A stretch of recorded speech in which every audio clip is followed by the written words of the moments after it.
Јавноста можеби ја заборави, но пресудата со која Управниот суд го поништи актот на Собранието за избор на Елизабета Дуковска за уставна судијка и натаму ја бранува судската власт. Делумно поради сомнежот дека пресудата е пишувана однадвор. Кога ја погледнав пресудата, па почнав и јас да се сомневам, да ви кажам дали е работена во АКМИ системот. Не може кога ќе се отвори иконата за куцање на пресудата, пресуда кога се куца. Најгоре на образецот, бидејќи е пресуда, секогаш стои во името на граѓаните на Република Северна Македонија. Оваа пресуда не содржи такво нешто, заради што понатаму судиите веднаш донеле решение за исправка. Иако пресудата на управен се однесуваше на актот на Собранието, во неа се проблематизираше начинот на кој судскиот совет ја утврдил Дуковска за кандидатка. Тоа уште летоска отвори повеќе дилеми. Например, како сега судскиот совет ќе бира кандидат за испразнетото место во уставен? Мислам дека подитно нашиот деловник треба да содржи одредби во кои што поблиску ќе ги уреди начинот на кој што ние ќе предлагаме до Собранието уставни судии. Затоа што во моментов ние немаме ништо во деловникот. Сигналите од судскиот совет се дека членовите се двоумат дали да се прегласува за истите кандидати или да се оди на јавен повик. Мислам дека сме пред усогласување на тие различни мислења за да може да го ставиме како точка на дневен ред. Кој, како и кога ќе седне во испразнетото столче во Уставниот суд, наменето за предлог на судскиот совет.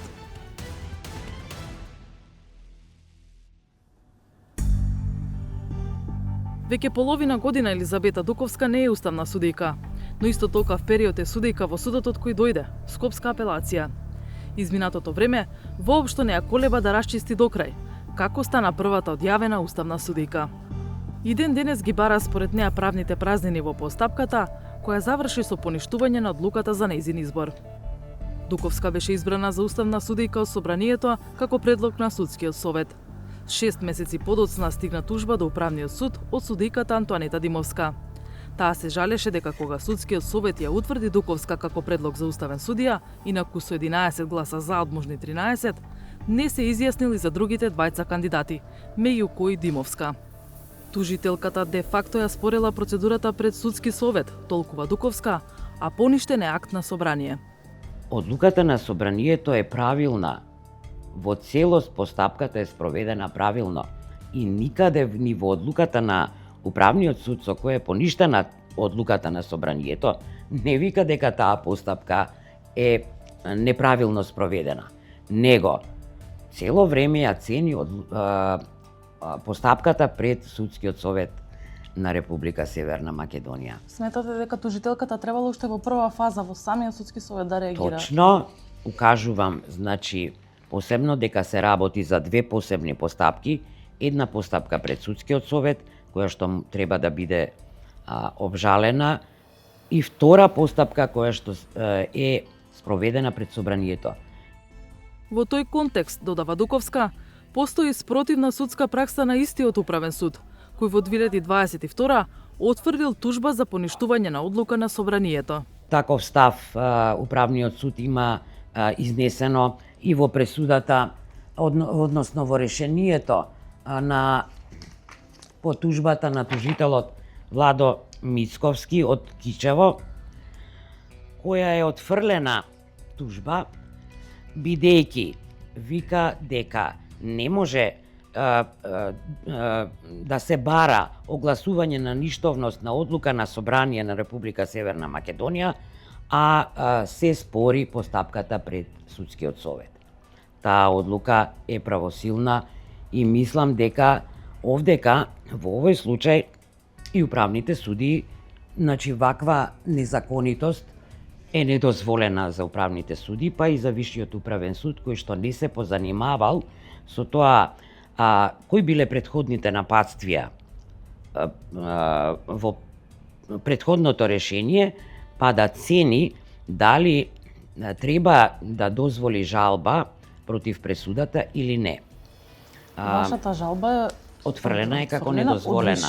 Да, од Висшиот управен суд, да. Трето, судијката Дуковска смета дека пресудата на управен е неизвршна. Во Законот за извршување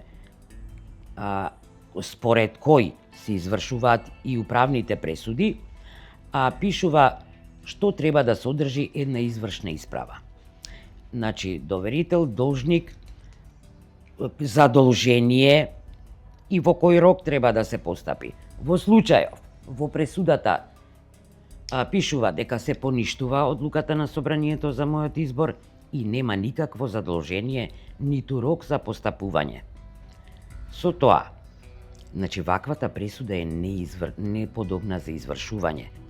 Заради тоа го дадов предлогот до судскиот совет, со кој велам дека при состојба кога пресудата е неподобна за извршување, треба да се достави само известување до управниот суд, до собранието, а и до мене, дека оваа пресуда е неподобна за извршување и не може да се изврши. Сите овие аргументи Елизабета Дуковска ги образложила писмено и ги поднела официјално во форма на барање до членовите на судскиот совет. Од октомври чека став. Во неколку јавни настапи претседателот на судскиот совет, господинот Камбовски, вели дека се уште нема консензус во судскиот совет што да се прави во овој случај. Дали да се повтори постапката со тројцата кандидати од кои еден сте вие, или пак да се распише сосема нов оглас кој би бил јавен, отворен за сите заинтересирани, што би значило и некаква измена на деловникот. Како го коментирате ова? Третата опција никој не ја спомнува. Оваа ја што ја предлагам. Председателот на судскиот совет е судија на апелационен суд Битола и тоа сигурно го знае.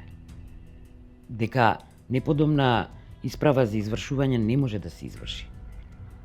Меѓутоа, еве и понатаму се продолжува со вакви изјави.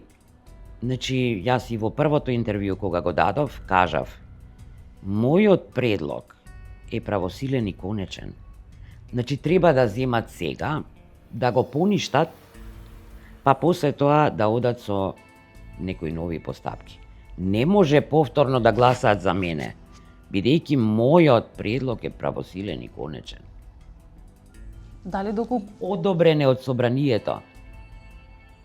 Не знам јас они како мислат тоа да го спроведат. Меѓутоа, јас имам правни лекови, доколку нешто од тоа се превземе, ќе цитирам со моите правни лекови, па Страсбур ќе каже на крај. Председателот на судскиот совет Александар Камбовски во јавни настапи вели дека е оптимистот и до крајот на годината ќе се реши прашањето со празното столче во Уставен, откако судиката Дуковска беше принудена да замине. Пракса е судскиот совет да заседава во среда, а до крајот на годината остануваат уште 2 среди како потенцијални термини за седница, ако за работен ден се смета и 31 декември. Дали и кога ќе се разгледува темата, го прашавме лично председателот на судскиот совет. На седницата закажана за 24 декември 2025 година на дневен ред е ставена пресудата на Управниот суд. Таа ќе биде разгледана и на седницата Советот ќе донесе одлука.